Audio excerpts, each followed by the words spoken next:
Profesor Dr. Mustaji MPD, para senior sekalian, serta teman-teman APTPI Jawa Timur dan peserta dari luar Jawa Timur.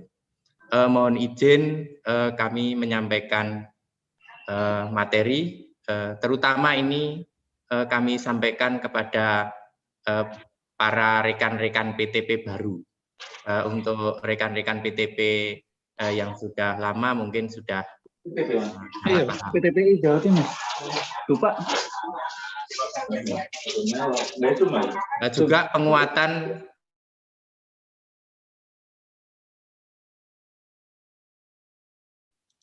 di unmute lagi, Pak. Pak Kurnia kayaknya kemut tadi. Termute ya? Iya, termute. Oke. Pak Kurnia, mohon. Oke, saya coba. Bisa, Pak Kurnia?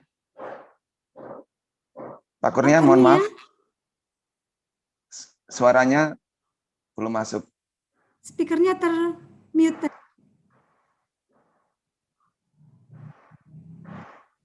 Ya. Kami ulang. Yang terhormat Bapak Ketua APTPI Jawa Timur, Bapak Subur Santoso, juga yang terhormat Profesor Dr. Mustaji yang senantiasa mendampingi rekan-rekan APTPI Jatim. Kami sangat berbahagia Profesor Dr. Mustaji selalu hadir dalam setiap kegiatan APTPI Jatim. Sosialisasi penyusunan DUPA ini sangat berguna. Jadi sebenarnya kemarin atas permintaan dari teman-teman PTP baru, mungkin ada beberapa yang belum pernah mengumpulkan angka kredit sehingga pemberkasan DUPA-nya masih belum punya bayangan. Juga untuk PTP yang sudah lama sebagai penguatan dan mengingatkan kembali, barangkali ada beberapa hal yang perlu masih ada konfirmasi sehingga teman-teman nanti bisa berdiskusi bersama-sama. Mungkin saja bisa diberikan penjelasan-penjelasan oleh bukan cuma saya saja, karena teman-teman PTP yang senior juga banyak, juga semuanya pinter-pinter. Bapak Ibu sekalian, pada kesempatan kali ini kami mengenalkan penyusunan DUPA PTP berdasarkan Permendikbud nomor 49 tahun 2018. Jadi dari beberapa Permendikbud dan Permenpan, Permendikbud nomor 49 tahun 2018 ini adalah yang terakhir. Tentunya Permendikbud ini nanti akan menjadi acuan dari berkas-berkas DUPA yang Bapak Ibu akan usulkan. Jadi Bapak Ibu tolong berkas-berkas yang mengacu pada Permenpan lama atau Permendikbud lama nanti disesuaikan dengan Permendikbud nomor 49 tahun 2018 agar nanti berkasnya tidak dikembalikan.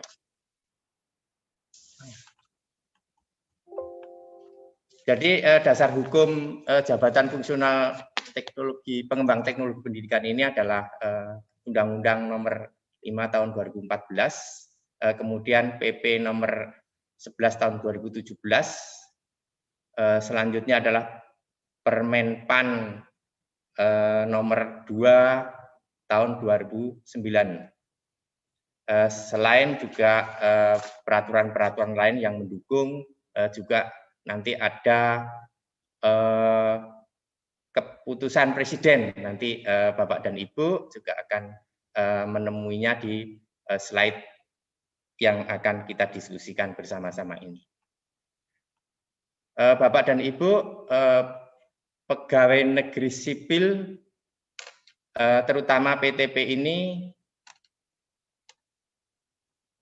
diberi tugas dan tanggung jawab untuk melaksanakan kegiatan pengembangan teknologi pembelajaran. Ilmu TP ini sebenarnya sudah tidak asing lagi di dunia pendidikan kita, hanya saja booming pengembangan profesinya baru terlaksana tahun 2011. Keterlaksanaan diterbitkannya peraturan pemerintah tentang profesi fungsional PTP ini sebenarnya sudah diperjuangkan oleh pendahulu kita sejak tahun 1992. Jadi kita juga pantas berterima kasih atas perjuangan pendahulu kita. Mungkin beliaunya sekarang juga ada yang sudah mendahului kita. Jadi Bapak dan Ibu, sumber daya manusia teknologi pendidikan ini kalau di swasta, di lembaga swasta memang sudah tidak asing lagi dan sudah banyak berkiprah, namun tidak terlalu dilembagakan, jadi tidak terlalu berlabel PTP begitu. Di sekolah-sekolah favorit, di lembaga diklat perusahaan multinasional yang ada di mungkin Shell, mungkin juga yang ada di Papua, itu banyak sekali profesi teknologi pendidikan yang dikembangkan, yang mereka berkiprah di lembaga diklatnya. Namun tidak berlabel PTP. Bapak dan Ibu sekalian, yang dipakai sebagai acuan dalam pengembangan teknologi pembelajaran di profesi fungsional PTP ini adalah model ADDIE. Dari 2 tahun yang lalu sempat dikaji untuk dari ADDIE ini bergeser ke SAM, Successive Approximate Model. Jadi di SAM ini unsur-unsurnya sama. Jadi ada analisis, kemudian perancangan produksi, implementasi, dan evaluasi. Jadi masih dalam kajian ini selama 2 tahun ini, nanti dari ADDIE dimungkinkan akan berubah atau bergeser ke SAM. Bapak dan Ibu nanti bisa kaji apa sih Successive Approximate Model ini. Tugas dan tanggung jawab dari pengembang teknologi pembelajaran ini diantaranya ada analisis, implementasi, dan pengendalian serta evaluasi dalam rangka pengembangan teknologi pembelajaran. Ada banyak tugas yang tentunya terjabar dalam butir-butir satuan hasil ataupun butir lampiran dari Permenpan. Di sini sudah dihitung. Jadi untuk PTP pertama itu ada 43 butir, kemudian PTP muda 31, Madya 20, dan utama 23 butir.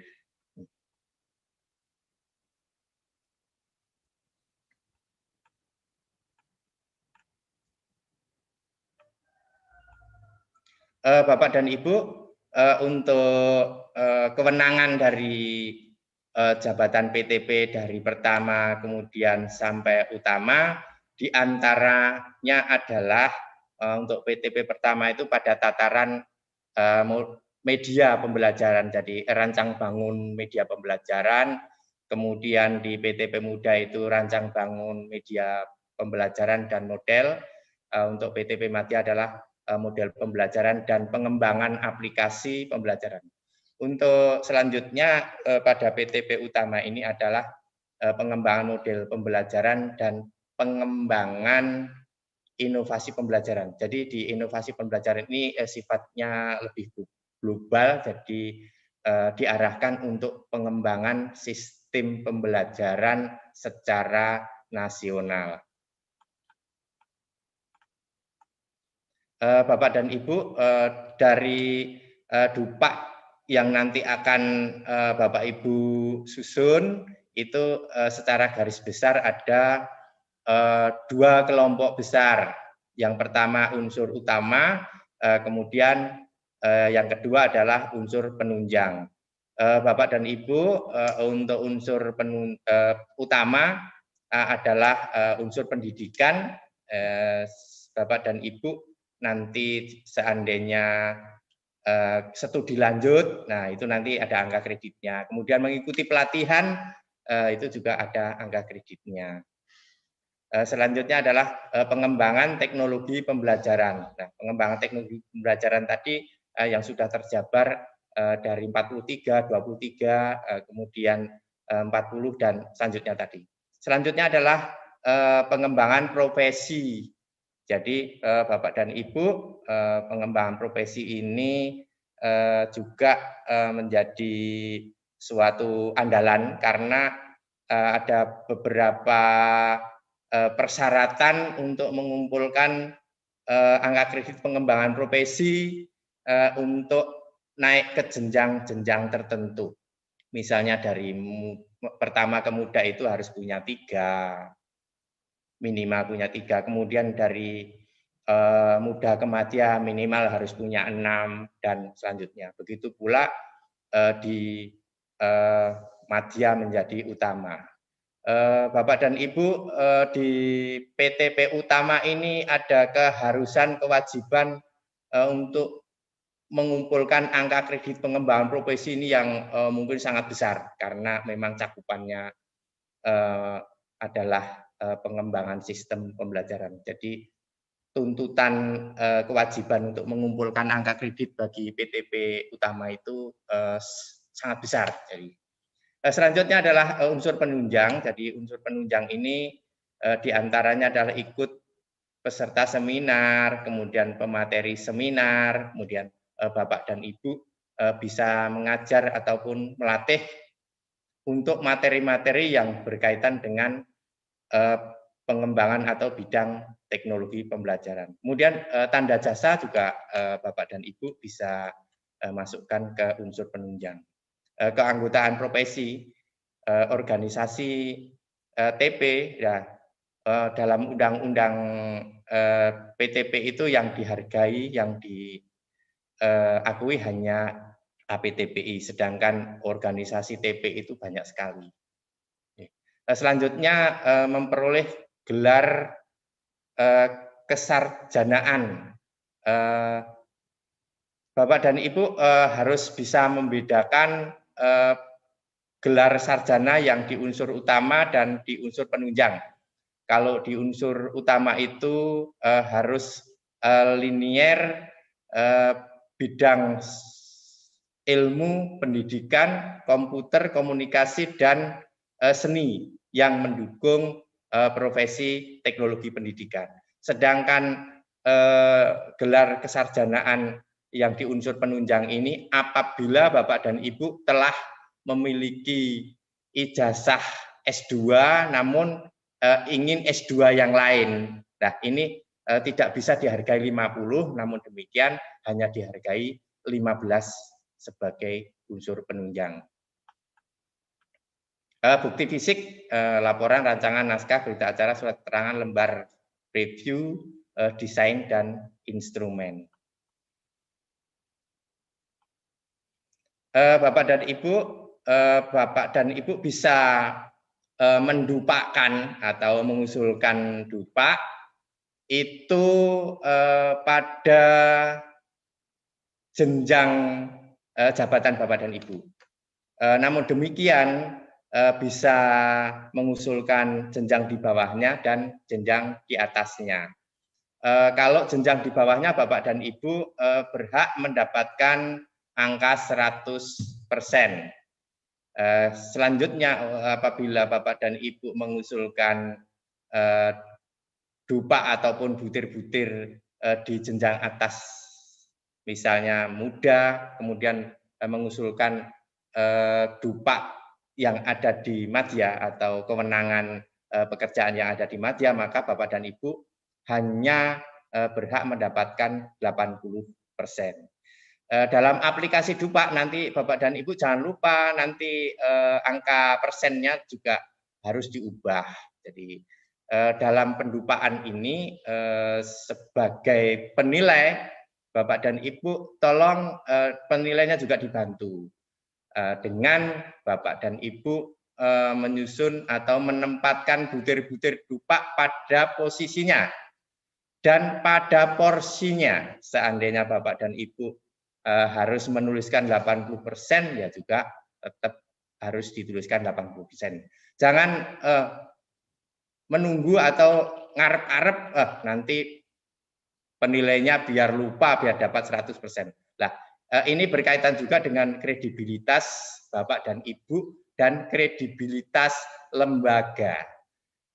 Begini, seandainya ada seseorang yang mendupakkan atau mengusulkan dupak itu ternyata semuanya keliru, biasanya itu dikonfirmasi ke pegawai senior ataupun pembinanya di lembaga. Nah, yang bersangkutan apa tidak pernah diberitahu bahwa dupak-dupak tersebut ada prosentasenya, ada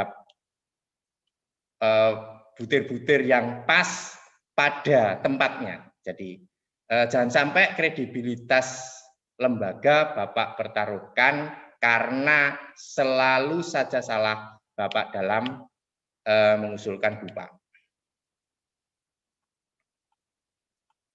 Ini unsur-unsur JFPTP bisa ditempuh atau bisa dilalui dengan beberapa cara. Di antaranya adalah in-passing, kemudian pengangkatan pertama. Jadi pengangkatan pertama ini seorang pegawai baru kemudian ingin berkarir di jabatan fungsional teknologi pendidikan. Nah, tentunya di pengangkatan pertama ini nanti pada awal-awal menuju SK PTP mendapatkan pelatihan-pelatihan pembekalan untuk jabatan, kemudian PTP. Kemudian perpindahan dari jabatan lain. Jadi Bapak dan Ibu kalau seorang pejabat eselon kemudian pindah menjadi PTP, nah ini termasuk perpindahan dari jabatan lain. Selanjutnya adalah promosi. Jadi promosi ini tentunya adalah orang-orang istimewa yang tentunya nanti digadang untuk bisa memperjuangkan profesi PTP. Jadi dipromosikan, istilahnya dipinang untuk bisa masuk dalam jajaran PTP. Jadi orang-orang istimewa, dan yang mengangkat juga istimewa, tentu juga jabatan istimewa dan tunjangannya juga istimewa. Selanjutnya kompetensi PTP ini Bapak dan Ibu harus miliki.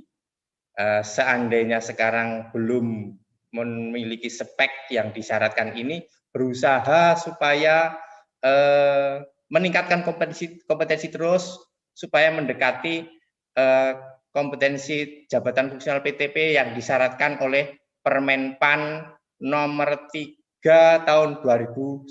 Nanti Bapak dan Ibu bisa simak secara seksama Permenpan ini. Di antaranya adalah PNS yang memiliki jabatan JPTP harus memiliki standar kompetensi sesuai jenjang jabatannya. Bapak dan Ibu nanti akan kami kenalkan persyaratan-persyaratan kompetensi minimal untuk muda, madya, dan utama. Pada slide selanjutnya nanti akan kami kenalkan, karena dari BKN dan Menpan RB ini belum diberlakukan karena masih pada tahap sosialisasi. Kemudian kompetensi jabatan memiliki kemampuan teknis, manajerial, dan sosial kultural. Selanjutnya adalah kompetensi teknis meliputi kemampuan di bidang pengembangan media dan model pembelajaran.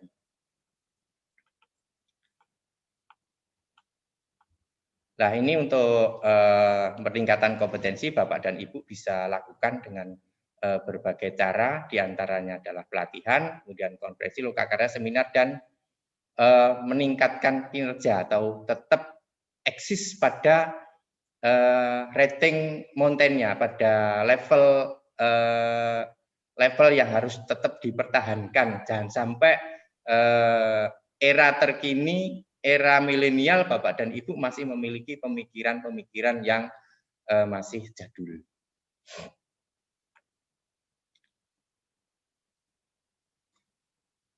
Ini kita lalui saja sumpah dan pelantikan.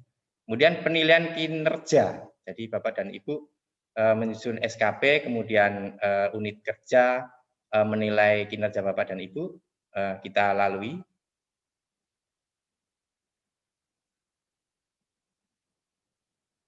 Nah, kita bahas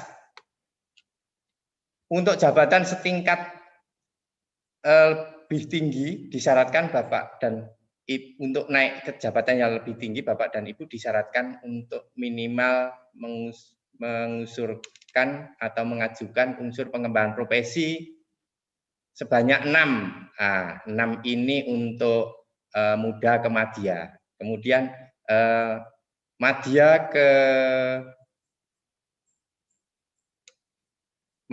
ke utama ini adalah 12. Ya. Selanjutnya untuk utama ini harus mengumpulkan minimal 25 angka kredit dalam pengembangan profesinya. Jadi adik tuntutan-tuntutan kewajiban ini harus terpenuhi. Seandainya tidak terpenuhi, maka Bapak dan Ibu tidak bisa naik ke jenjang yang lebih tinggi. Selanjutnya, Bapak dan Ibu, kewenangan-kewenangan dalam penetapan penilaian angka kredit ini ada beberapa pejabat yang tentunya terlibat di dalamnya. Dalam lingkungan-lingkungan instansi tertentu, memang Bapak dan Ibu harus pahami jenjang PTP yang sudah mapan di lembaga-lembaga tertentu. Jadi untuk penilaian angka kredit ini untuk tingkat pusat ini ditetapkan oleh Sekjen itu pada jenjang PTP Madya, kemudian PTP utama yang berada di lingkungan Kemdikbud dan instansi lain. Ini yang dinilai adalah pada lembaga-lembaga pusat. Jadi Bapak dan Ibu untuk pejabat pimpinan tinggi pratama di lembaga tertentu menilai PTP pertama, kemudian PTP muda. Bapak dan Ibu, ini kabar baik bagi PTP yang pada jangka panjangnya nanti akan berkembang di daerah-daerah. Jadi tidak harus semuanya diurusi oleh pusat atau instansi pembina. Jadi setelah PTP itu sudah menyebar di seluruh daerah-daerah atau di Dati 2 ataupun Dati 1, maksudnya bukan pegawai-pegawai yang di lingkungan Kementerian Pusat, ini nanti kewenangan penilaiannya akan diserahkan ke daerah. Nah, ini jangka panjangnya. Sekarang semua PTP masih di lingkungan pegawai pusat.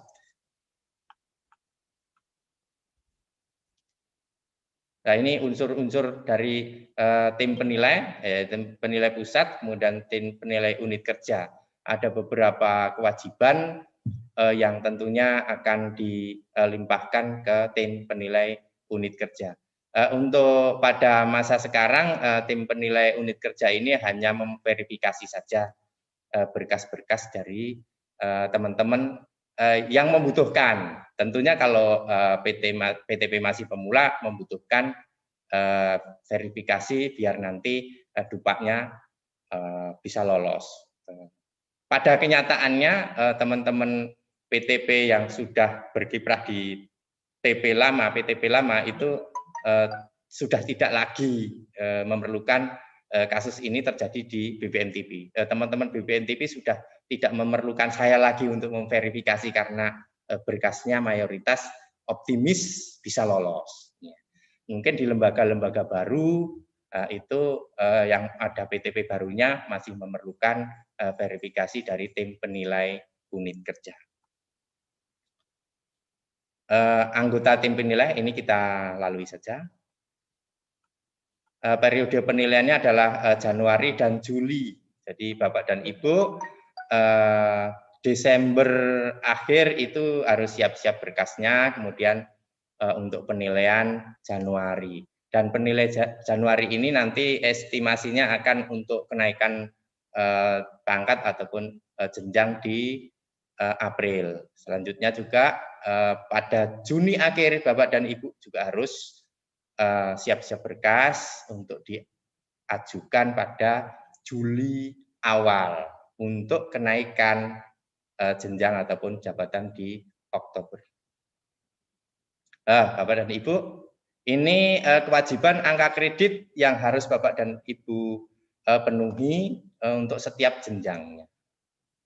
Nah, yang utama ini 4D dan 4E, jadi 850 sampai 1050. Jadi Bapak dan Ibu untuk PTP pertama 3A dan 3B ternyata hanya 100 dan 150. Jadi seandainya Bapak dan Ibu ingin naik dari pertama ke muda, maka dari 150 ke 200 mungkin enteng. Jadi bisa ditempuh dalam 2 tahun sampai 4 tahun. Kalau terpaksanya 5 tahun, ya nanti ada warning sistemnya. Jadi Bapak dan Ibu, kalau seandainya Bapak dan Ibu 4 tahun belum naik, nanti ada early warning system. Seandainya 5 tahun lebih, nanti juga ada ketentuan-ketentuan khusus yang tentunya Bapak dan Ibu harus terima. Seandainya ada pemberhentian sementara, tunjangannya diberhentikan sementara, harus menyelesaikan angka kredit yang dipersyaratkan untuk bisa naik, di stop dulu tunjangannya, kemudian menyelesaikan setelah goal pada angka kredit yang dipersyaratkan, Bapak dan Ibu dibuka lagi tunjangannya. Itu salah satu konsekuensi yang Bapak Ibu harus temui ataupun hadapi seandainya Bapak dan Ibu nanti ternyata angka kreditnya masih belum sesuai target. Ini unsur utama yang Bapak Ibu harus penuhi 80 sampai 100. Seandainya 100% semuanya unsur utama itu lebih bagus. Kemudian unsur penunjang diantaranya adalah seminar, kemudian ngajar. Nah, itu maksimal hanya 20%. Bapak dan Ibu untuk naik jenjang ataupun naik pangkat ini ada persyaratan selain 80 dan 20 ini. Ada syarat lain, syarat tambahan, yaitu Bapak dan Ibu harus lulus uji kompetensi. Jadi seyogyanya memang kita sebagai pejabat fungsional PTP harus selalu meningkatkan kompetensi, mengupdate ilmu-ilmu terkini agar tidak ketinggalan. Nanti kalau ternyata yang diusulkan di Dupak itu ternyata model-model yang jadul yang sekarang sudah tidak berlaku lagi, misalnya ada metode-metode yang usang, nah nanti tentunya tidak akan lolos di Dupak ini. Yang lolos yang benar-benar baru dan terkini. Untuk itu Bapak dan Ibu harus selalu meningkatkan kompetensi. Nah, peningkatan kompetensi ini nanti juga berdampak ketika Bapak dan Ibu nanti akan uji kompetensi kenaikan jabatan. Jadi tidak ada yang hilang. Jadi tetap usaha Bapak dan Ibu nanti akan selalu berdampak berkesinambungan.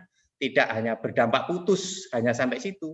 Dampaknya akan selalu berkesinambungan. Batas usia ini untuk modal 58, kemudian madya 60 dan utama 65 sesuai dengan Permenpan RB tahun 2017. Ini payung hukumnya sudah ada. Jadi 65 untuk batas jenjang utama. Nah, ini yang Bapak dan Ibu tunggu-tunggu. Ada beberapa lembaga yang tunjangannya ternyata tidak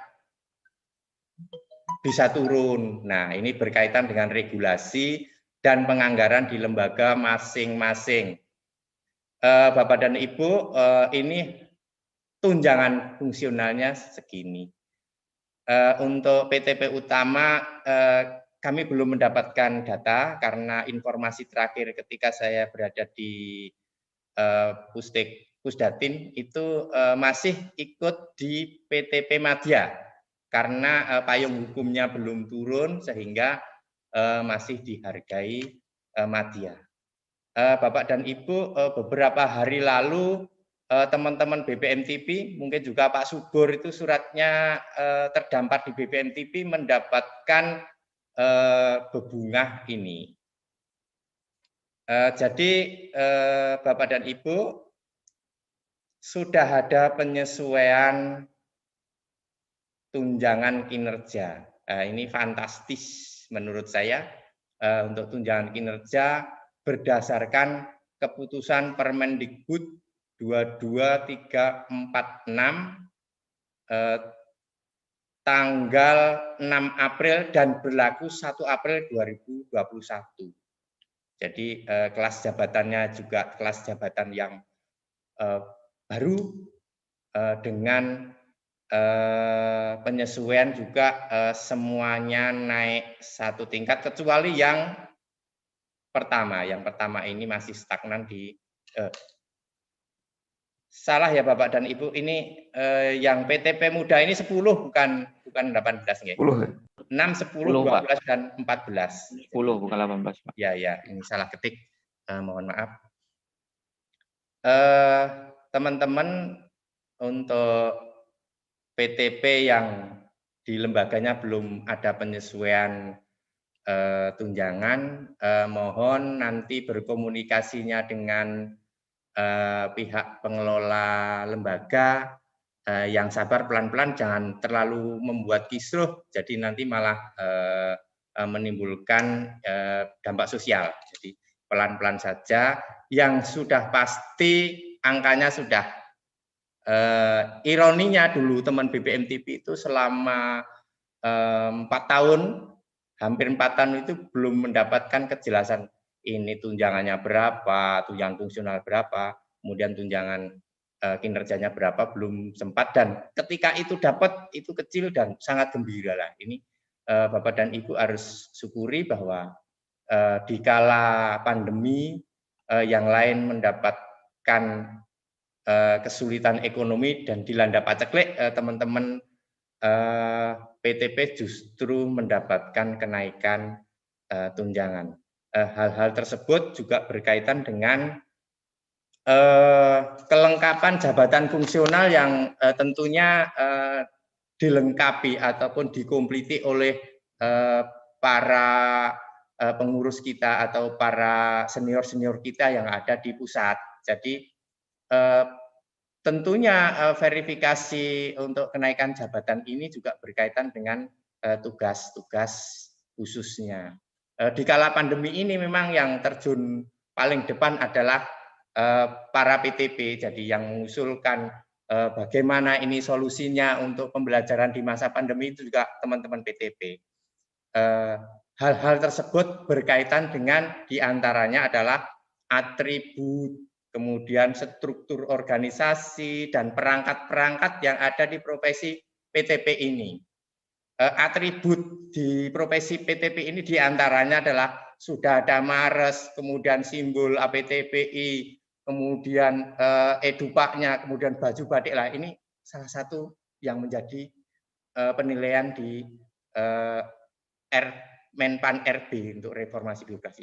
Selanjutnya struktur organisasinya juga diisi oleh orang-orang yang berkompeten dan merasuk atau menyebar di seluruh wilayah dan memberikan sumbangan. Yang lain diantaranya adalah perangkat yang ada di fungsional PTP ini. Permenpan payung hukumnya sudah bagus, kemudian jabaran-jabaran tugasnya jelas, kemudian acuan tugasnya, pedoman satuan hasilnya jelas untuk mengerjakan butir analisis kebutuhan itu ada ketentuan, speknya ada dan terukur. Ada daya bedanya antara analisis kebutuhan di pertama, muda, madya. Ini semuanya terukur, tentunya hal-hal yang seperti ini. Kemudian di perangkat-perangkat organisasi misalnya ada dewan pakar, kemudian kode etik organisasi, sanksinya bagaimana jika melanggar kode etik, semuanya itu sudah istilahnya sudah sangat bagus dan menurut Menpan RB layak untuk dinaikkan di masa pandemi ini. Nah, kita sangat bersyukur semuanya terdampak paceklik, kita justru naik karena di era pandemi ini PTP itu adalah yang terdepan. Bapak dan Ibu, untuk kewajiban jenjang kompetensi PTP ini, ya ini Bapak dan Ibu masih tahap sosialisasi di Menpan RB dan BKN. Biasanya pada tahap sosialisasi ini akan berlaku 5 tahun kemudian. Tentunya Bapak dan Ibu harus mempersiapkan. Untuk jenjang pertama dan muda masih dibolehkan jenjang S1. Untuk jenjang madya pada akhirnya nanti akan diwajibkan memiliki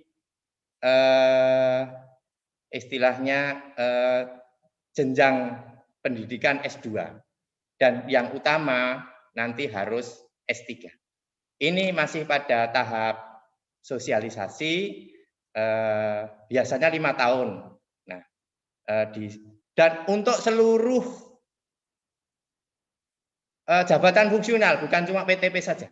Jadi muda madya harus S2, kemudian utama harus S3 ini.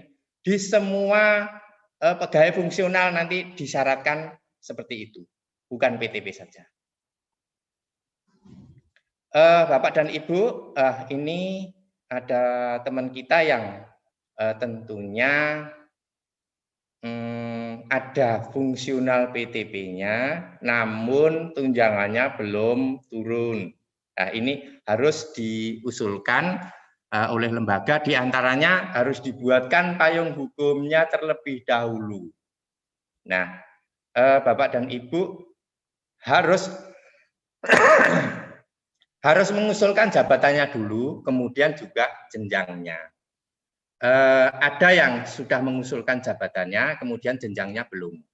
Nah, kalau Bapak dan Ibu di lembaganya jenjangnya sudah ada, peta jabatannya untuk madya berapa, pertama berapa, misalnya seperti itu, muda berapa, itu seandainya sesuai dengan peta jabatan yang Bapak dan Ibu usulkan, tentu akan mendapatkan tunjangan fungsional dan tunjangan kinerja.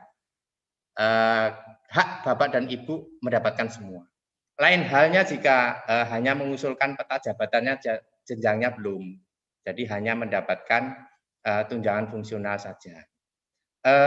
Jika di misalnya BKKBN Jember belum terusulkan peta jabatannya, kami mohon untuk tidak membuat gaduh di lembaganya, mengusulkannya secara pelan-pelan, jangan sampai tunjangannya besar ini nanti di lembaga Bapak dan Ibu di BKKBN itu nanti disuruh sana, wah enak kan gituan, menimbulkan dampak sosial. Pelan-pelan saja sambil berjalannya waktu, mungkin sekarang belum mendapatkan tunjangan karena pengusulan anggarannya belum disetujui atau masih dalam proses, baru mendapatkannya tahun depan misalnya. Seperti itu jangan menimbulkan suatu keributan yang nanti akan justru menghambat pihak teman-teman pengelola atau pejabat struktural menimbulkan